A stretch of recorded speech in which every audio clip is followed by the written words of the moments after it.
Hi, everyone, and welcome to Unholy Ground. I'm Sam Osterhout, the executive producer here at Lincoln Square, and I'm joined by Andra Watkins. Andra and I are both a little ill, just a little bit. How are you doing? Well, I think I sound better than I did earlier in the week, but I still sound a little, but I feel fine. Yeah, I mean, this is where I am too. I sound way better today. I've had this sore throat all week, but no fever. The doctor I was telling you thinks that it could have been like wildfire smoke induced something or other. I don't know. Not great. Well, everyone, welcome to the show. We have a great one for you today. And as it so happens, we are live. We're live today. So we're going to take as many of your comments and questions as possible for everyone out there. I'll repeat this as people start to come in. Classic, classicist reader.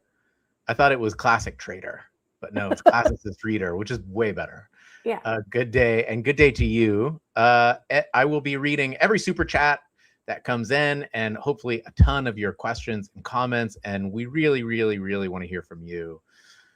Andrew, your work this week was really devastating. I think I could feel the power of the emotion coming through in your words, in a way that often happens, but this felt really personal.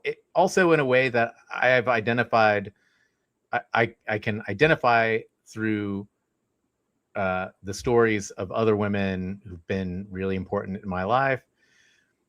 So I'll start here. This spring, the White House asked Congress to zero out federal family planning entirely.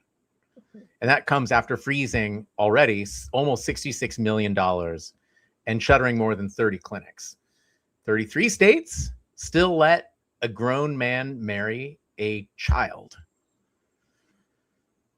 And the same shop that wrote Project 2025 published a sequel in January, which we've talked about a lot. And it argues that no-fault divorce lets a spouse who is, quote, no longer feeling it walk out of a marriage. Mm-hmm. No longer feeling it, right? Then they propose stripping away the money that lets her go. None of this obviously is just like forecast. It's not Andra screaming from the rooftops. It's facts. I mean, this is the stuff that they publish. And Andra, you have been we call you the sort of Rosetta Stone of white Christian nationalists speak. And this week, somebody asked you, hey, what's the end goal for women? What's the white Christian nationalist end goal for women? And I think that that's interesting because every week we talk about a different topic. Generally, they all result in negative impacts and outcomes for women.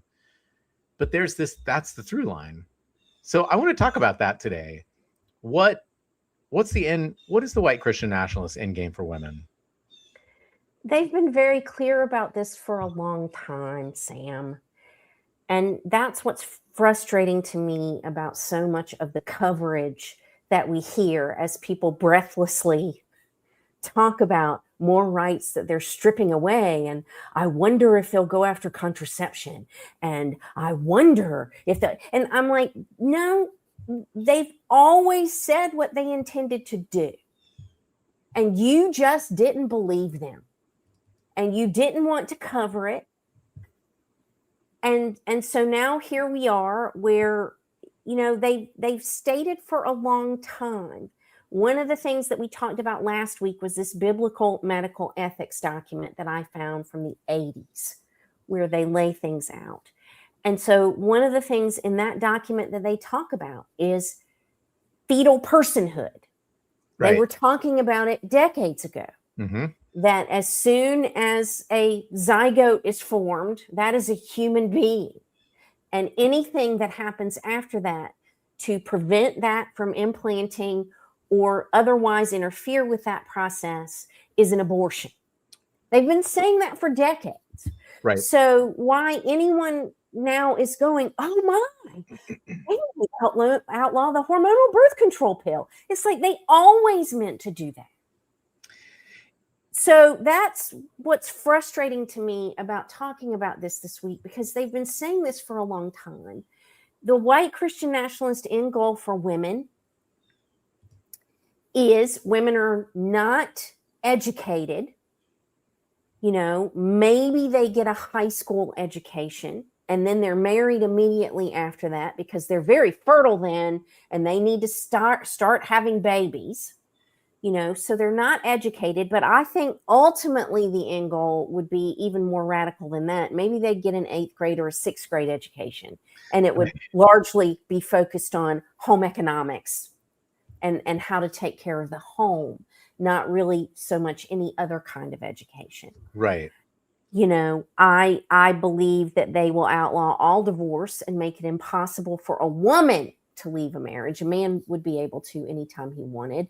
I believe that Republicans have always been harsh toward child marriage laws, because when I was growing up in white Christian nationalism, I was always taught that I needed to remain pure for my good Christian husband, because it would be so terrible for him, for us to be on our wedding night and me to be comparing his performance with some other experiences that I had, some other men. I mean, what a ding to his ego. You're never supposed to know whether you're getting good sex or not from your good Christian husband. You're just supposed to accept that whatever he's giving you is good sex. And that's all the experience that you're supposed to have.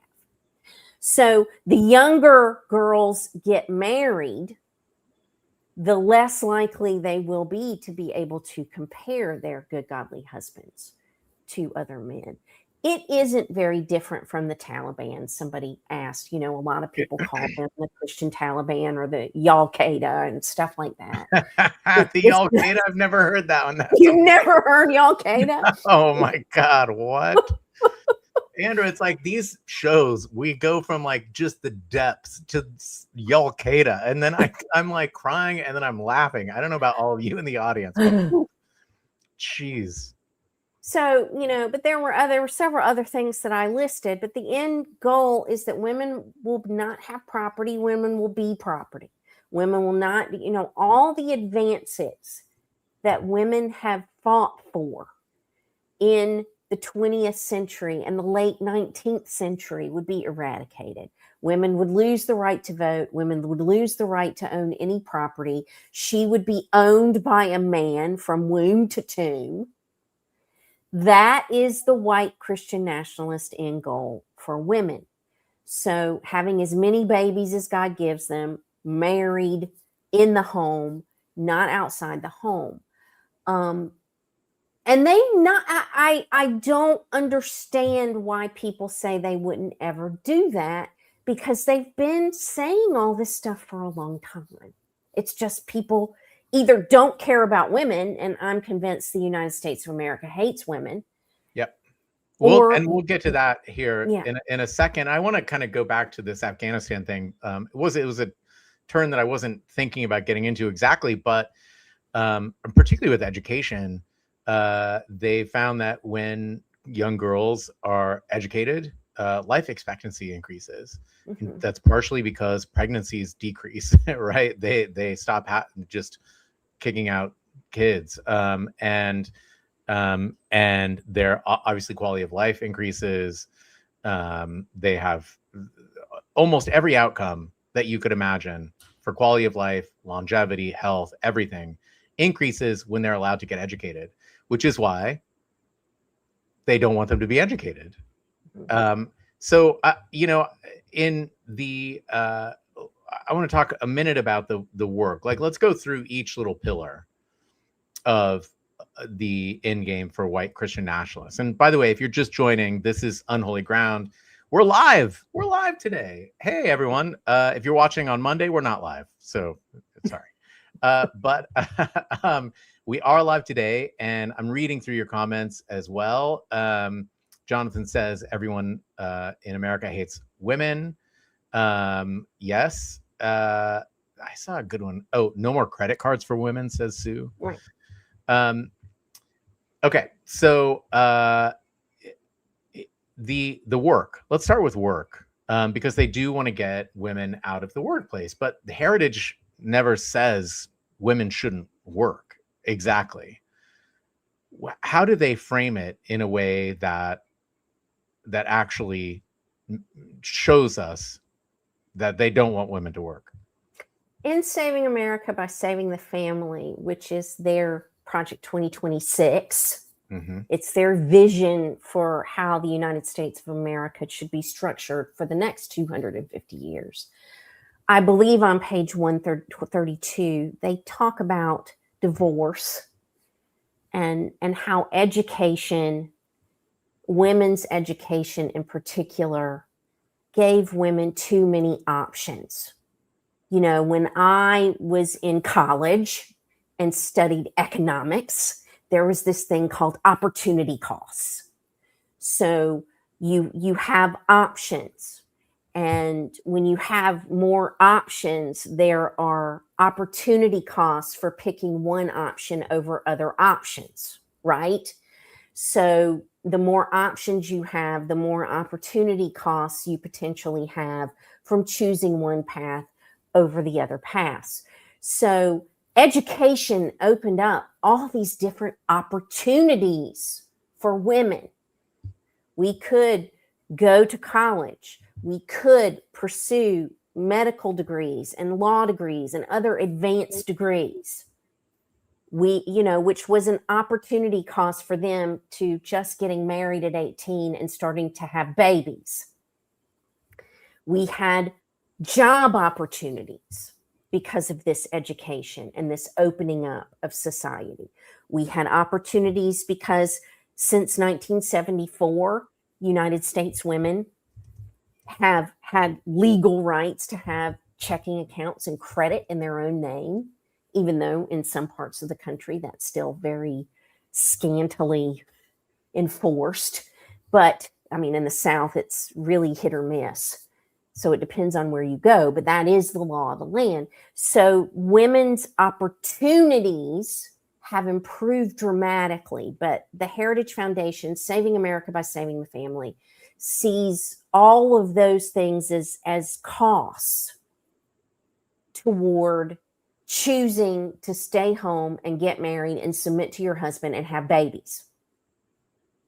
And so that has been a detriment to the family.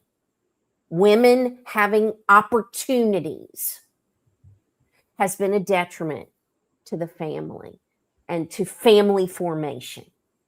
And the ability to leave an abusive, adulterous, murderous, incestuous, neglectful marriage is another opportunity that has given women more choice, a bigger life, more opportunities for improving themselves and bettering their situations. And so all of those things in Saving America by Saving the Family are terrible in terms of what the Heritage Foundation believes. So women can't work. Right. They can't get divorced. All of these things. And also, by the way, you said something earlier that we it's kind of a refrain on the show, especially when we talk about divorce, that, the idea is, well, you can't just, because you're not feeling the vibes, like leave the marriage. Like that's the reason anybody ever gets divorced, except you did say, but if the man's not feeling it, he can leave. And this is, when you said that, I was like, yeah, of course. And I think all of us probably in the audience understand that math culturally. We understand exactly that that's not an exaggeration, because the idea is, if the marriage breaks apart, whose fault is it? It's always the woman's fault. It's always the woman's fault. The man is right. And culturally, I think that's so ingrained in where we are. And it also then, I think, goes towards the fertility rate issue, right? A lot of this is couched in that the crisis of fertility in America, that women are producing only 1.5 or 1.6 or 1.7, under 2 offspring per woman. Great. I mean, there's a lot of us, maybe too many, I don't know, but they've picked this method called the fertility awareness method. And we've talked about this in the past, but this is another attack. This is another part of their endgame. Can you talk about fertility awareness as the approved method for birth control? It feels like 10,000 years ago now, Sam. But it does, right? Earlier this week, Todd Blanche was confirmed as Attorney General, and we got a new CDC director. And this, I can't believe it was this week. Oh my God. And so one of the things that Project 2025 specifically called for, well, it called for two things. It called for turning the Centers for Disease Control and Prevention into a pregnancy surveillance unit and transgender surveillance, but pregnancy surveillance was one of the things it called for. And so in her confirmation hearing, Josh Hawley was so excited to hear that abortion surveillance was going to be a big deal in her tenure. But I want everybody to understand, in Project 2025, they laid out all the different things that needed to be. How many miscarriages happened? How many things happened that were caused by chemotherapy and other treatments that pregnant women underwent while they were pregnant, and then actual abortions. So the only way to get to all that is to surveil pregnancy.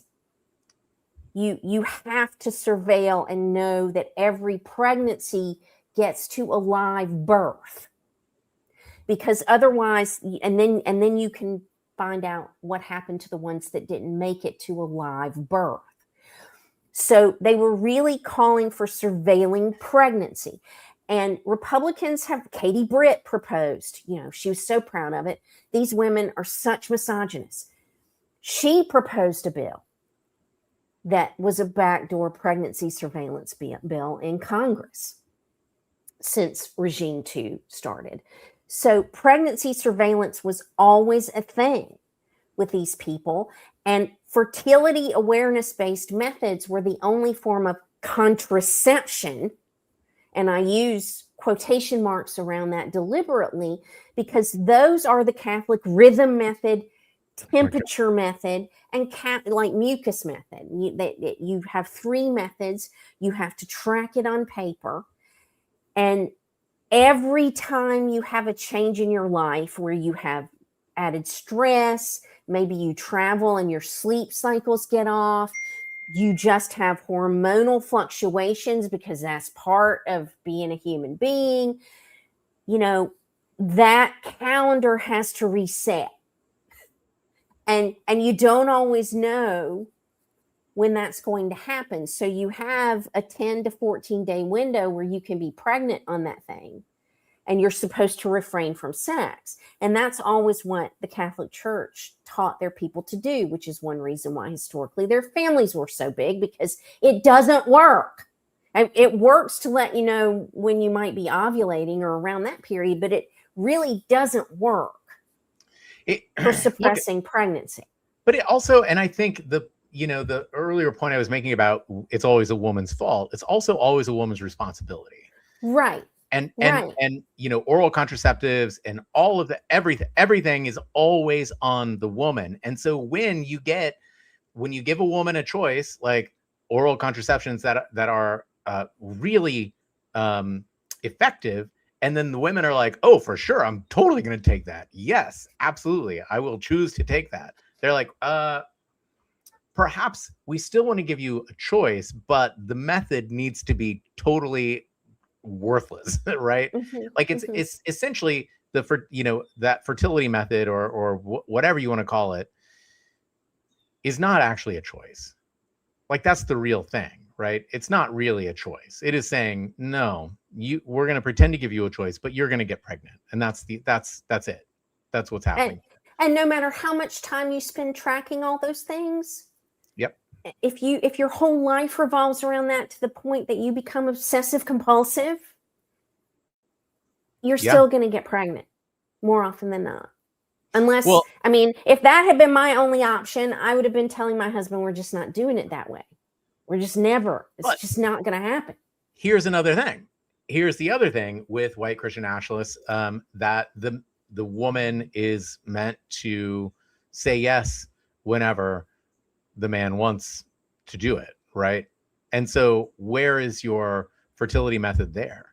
If the woman not only can't use contraception, but also has no agency to say no, then there's no contraception, period, right? Right. And that's the world they're trying to engineer.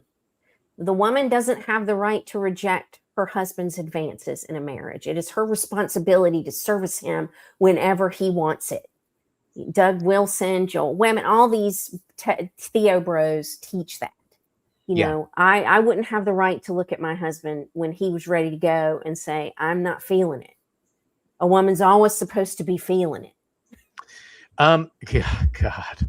By the way, there are these books now that are coming out, written by women, talking about this, but from the white Christian nationalist standpoint. And they don't often even pretend to be white Christian nationalists. They're just like free women, and like, I found freedom in, saying yes to my husband all the time and tending to always doing what he wanted. I found great freedom. myself. That's such bullshit.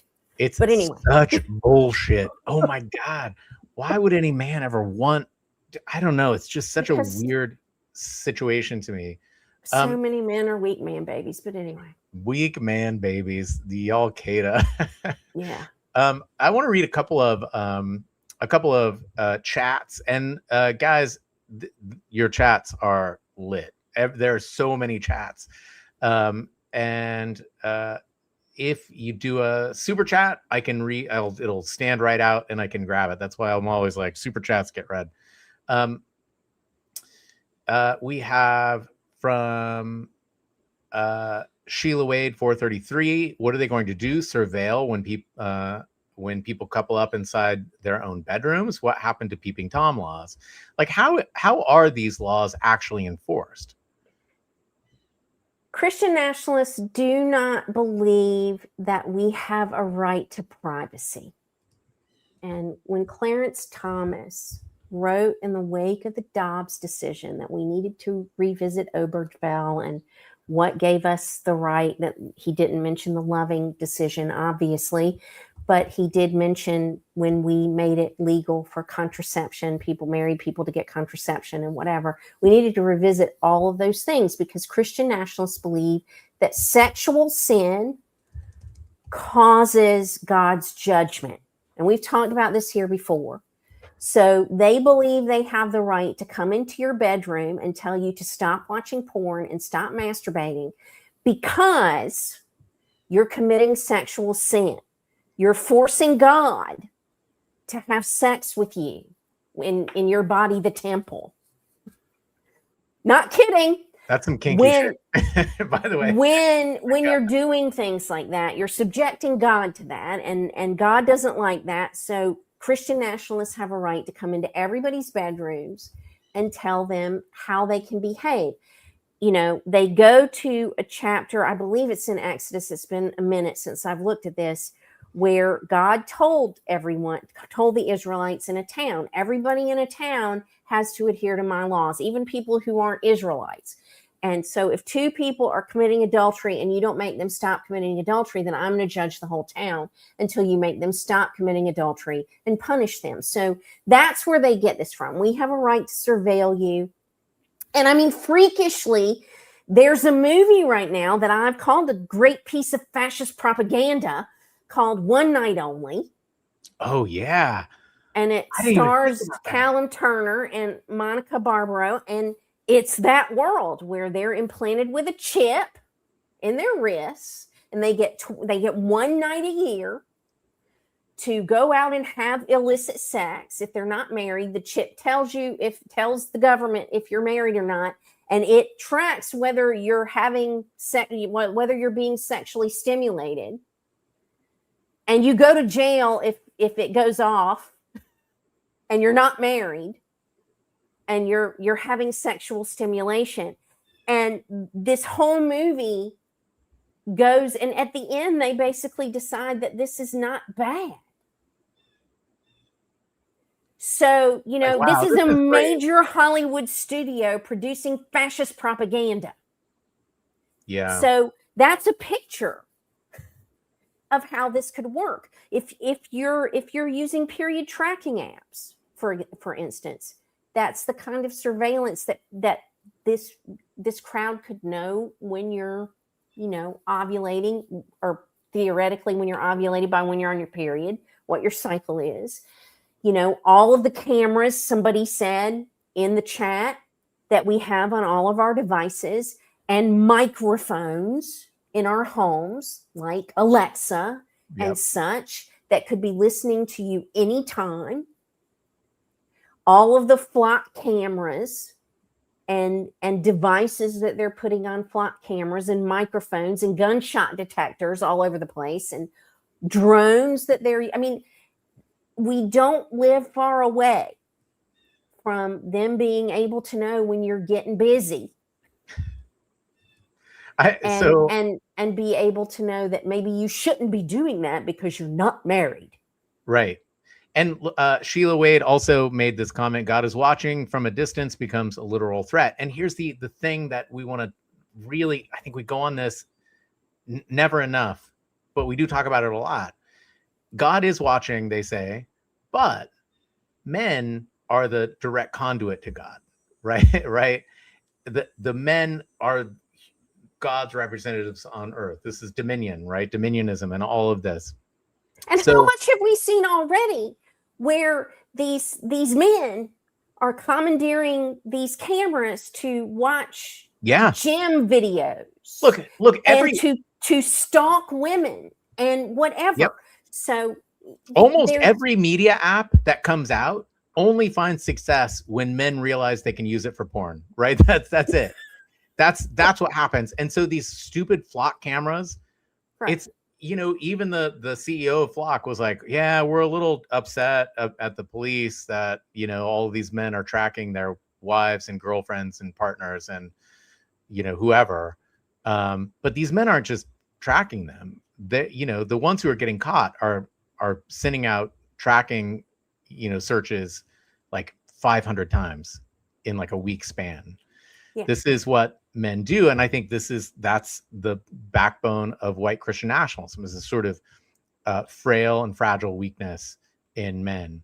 And there's a lot more to talk about. And do you have a minute to keep going? Of course I do. Everyone, you're in luck. Arlene asked if we're live. Arlene, are you just joining? Yes, we're live. We are live today. I'm just kidding. Arlene's one of my favorites in the chat every week. Everyone, by the way, we are live. This is Unholy Ground. We're talking about the endgame for women in white Christian nationalism. And I want to just kind of pivot to this. It's just something that it never gets enough ink, but 33 states still allow men to marry children. Some of the states who haven't banned it yet, it's not just that they haven't gotten around to it, it's that they are refusing to ban this. So this is another sort of pillar of the white Christian nationalist endgame. Can you talk about this just a sec? Well, as we talked about earlier, for those who weren't here at the top of the show, white Christian nationalist men don't want women to know anything about their bodies. They don't want women to understand what sex is. They don't want women to enjoy sex. So the best way to accomplish that is to keep girls in the dark about how their bodies work, and then marry them off as young as possible, so that they don't have any sexual experience that they can compare their good Christian husband's experience to, because that is an affront to him. She shouldn't have any other experience to know whether he's doing a good job or not. And so that's one of the reasons these child marriage laws are so attractive to these men. Young girls are easier to control, theoretically. They haven't had as much education or as much opportunity. So if they can marry a girl at 15, she's a lot easier to control than she would be if she were 20 or 25. And she doesn't know as much theoretically about her body. She doesn't have as much sexual experience, if any. And so he's not threatened. His power over her is not threatened. And that's what they want. They want these compliant, blank slates, women who just sit there and say, I will do whatever you say, master. And I'll be whatever you want, daddy. And whatever. You know, that is the image of female submission. I am just a blank vessel for you to tell me what to do and how to be all the time. It is just ownership. They want women to be owned by men for womb to tomb. Right. And by they, you mean men. I mean, white Christian nationalist men and the women who help them, who are just as bad. Right. You know, I'm trying to think if I should go to this direction, but there's a phrase in Persian Farsi called dudul talo, and it means golden penis. And basically it refers to the oldest son, right? But I think about this a lot because it's a funny, you know, it's funny, like the dul talo is like, you know, revered. They end up being a little spoiled. They end up being, you know, all the things. I won't go into the sort of unpacking of this, but culturally speaking, it exists here, right? And men who I couldn't imagine, I could not ever imagine wanting to spend your life with someone who you view as lesser than, who is unwilling to challenge your idiocy, right? Like, I'm an idiot and I need my wife to tell me that I'm an idiot sometimes, right? Because I trust her take on all of that. But I think dudul talo is everywhere. It's everywhere in the world. So Arlene says that she woke up mad and now she's even madder. Sorry, Arlene. I'm sorry, Arlene. You perhaps came to the wrong show. I do want to, there is a lot more to talk about. And, you know, we have, I built this little pillar situation: no divorce, no vote, no property, no contraception, no work outside the home, no education, child marriage. We've kind of covered a lot of this ground. I want to talk about what we can do, but I also want to talk about what an actual vision of, what the world really should look like if all of this shit goes away. Do you know what I mean? Because I think that's actually important. And I think it's important for men to hear as well. But, and I say this, and I'm trying to kind of unpack this a little bit, but, you know, we've talked about our mothers and women of other generations who have come and become so enculturated in this misogynist culture that I don't believe my mom would ever be trusting enough to live in a world where actual equality exists, right? Mm-hmm. Mm-hmm. What does that world look like? I've had to ask myself that a lot, having grown up in white Christian nationalism. And there's the women of white Christian nationalism are what keep this going. If all the women stopped participating in this misogyny in general in the United States and in white Christian nationalist hatred of women, there's so many women who hate women. And so I've had to look, as part of unraveling all of this, at, you know, how does that manifest itself? And how do I contribute to that, even without meaning to? And so one of the ways that I do that still sometimes is, as an American, we need a man to tell us stuff before we'll believe it.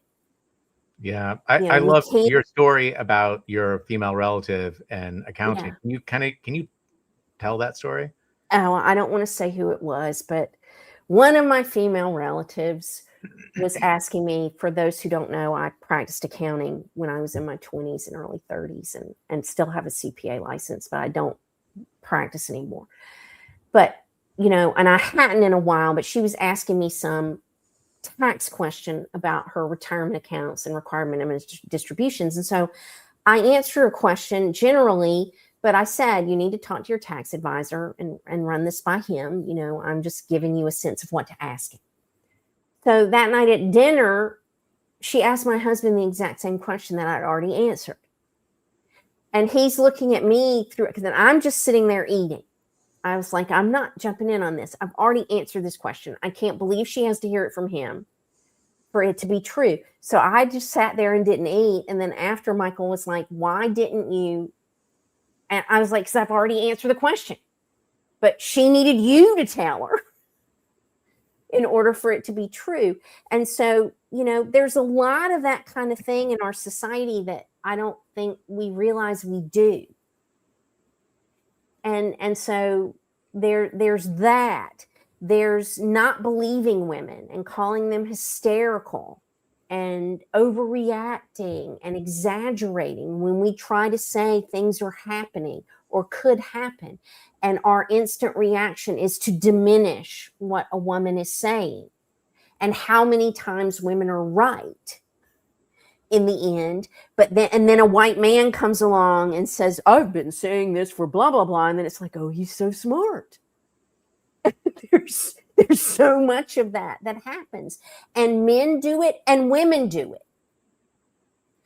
And so it's a constant thing for me to question my reactions to things. I used to enjoy looking at celebrity clothing online, and that's all a woman critiquing other women's bodies thing and encouraging this. We have to reduce women to that thing. And so my willingness to comment on what other women look like now, I don't. It doesn't matter to me, because it shouldn't matter to me. When my husband came home from a city meeting one time, back when he was working in a city job, and this woman showed up, and she came every week to do a presentation, and he was like, she wears the same dress and these same shoes, and it's this certain kind of cut of dress and blah, blah, blah. And I was just like, stop. If a man showed up in the same suit every week and the same tie and the same shoes, you wouldn't say a word about that. So, it's pointing it out to people when they're doing it too, in a loving way. There's so much of that happens in the U.S. that we do, that it's just part of what we do. That's right. And, there was even somebody here in the chat earlier who called me a stupid bitch. And yeah, everybody in the chat should have been saying, we don't talk to women that way. Yeah. Nobody did. And nobody needs to defend me. That's not why I'm calling it out. I'm calling it out because we should not put up with that at all. We should not allow anyone to call a woman a stupid bitch, period. And so that's a picture of what that looks like and what we have to work toward to make this go away and make this be different. It's, I think this stuff is so insidious. And you say, when someone laughs at a woman or rolls their eyes, ask them why. When someone calls a woman crazy or hysterical or says she's overreacting, why? Why is this happening? When somebody interrupts, you say, could you just let her finish? And this goes, it's not just men who need to do this, it's women also. It would be great if men did it, but men aren't the total saviors of this whole thing.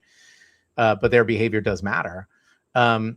I had this conversation with my MA the other day where she was like, I go into every woman's room and there are stickers that say, are you being trafficked? Do you need help? Are you in fear for your life? Call this number. You can scan this thing. You can do this. And Maya was like, what do the stickers say in the men's room? And I was like, stickers? What are you talking about? Right. And I'm not kidding about this. I think we should make stickers to send to just, and like, maybe we'll do that. We'll put it on the site. You can download, you can buy stickers. We'll send them to you, and then tell the men in your life to just slap them up in every bathroom you can find. Do you feel a lot of anger right now towards your partner? Scan this for help. Mm-hmm. Thinking about drugging a woman? Don't. Mm-hmm. We talked about this at one point, but I have Southern relatives as well, and there's this thing where a woman gets angry, and all the men do this thing where they sort of laugh and they're like, wow, she sure is spunky. Mm-hmm. Right. And when I was a kid, I was like, oh, that's kind of fun, ha ha ha ha ha. But now I'm like, oh, it's so gross. Mm-hmm. It's not funny. She's mad. Like you gotta listen to these women. You have to listen. And when I was growing up, they'd laugh at you and try to poke you to get you even madder so that they could mm-hmm. laugh even more and say, look how ridiculous she is. Look at how over the top and how silly. I mean, she's getting all worked up, isn't she? Yeah. And so, but there's a lot of that. A man can be passionate. And we were talking about Contact in the Green Room, which is one of my favorite films of all time. And one of the things that led me to write something this week. I've been sick, so I rewatched it. And the only thing I paid attention to this time was how they treated her. This intelligent, ambitious, very passionate woman. It is remarkable. And Michael, my husband, was like, once you see that, you can't unsee it. That's all you see is her being interrupted, her being told to calm down, her being told to know her place, her being told that maybe she'll get to stay on the program that she discovered if she's good, if she behaves. And this is all just treated. And I mean, the president in the movie was the Clinton administration. So it was societal, the way she was treated. It was not a political thing. Yeah, it was. She was treated that way by scientists, by the other male scientists. So who you would consider to be, they're probably lefty, like lib, evolved. Nope. And by the way, that movie was written by Carl Sagan, who we were talking about is just one of the, he was an amazing humanist, mm-hmm. a scientist, but really a humanist. Man, your description of that movie blew my mind this week. Wow. It is a really good picture. If you don't see what I'm talking about, you can watch that movie and you will never see those interactions the same way again. No, not ever. Yeah. Well, Andra, it has been rip-rousing 45 minutes. Everyone, thank you so much for your chats. I will remind you, as I always do, you need to subscribe to For Such a Time as This. Amy Gabriel says, men are socialized to value the opinions of other men. Men seek other men's approval. That's right. That's exactly mm-hmm. right. And it's, I'll speak as, a man. It was maybe, you're enculturated in that, right? You always look to dad, to the man, to this. And I was fortunate enough to grow up with a whole bunch of sisters. But it's still a part of my enculturation. It's part of Andra's enculturation. It's part of everyone's enculturation. And you have to really do the work to break out of that. I appreciate all y'all. I said all y'all today. I'm just so glad that people come and have church with us on Sunday when we do a live. These are fun. These are fun. And I appreciate everybody being here. Yeah, everyone subscribe to Lincoln Square, subscribe to For Such a Time as This, and when the show comes out on Substack, share it out. Everyone, thanks. We will see you next week. Bye, everybody.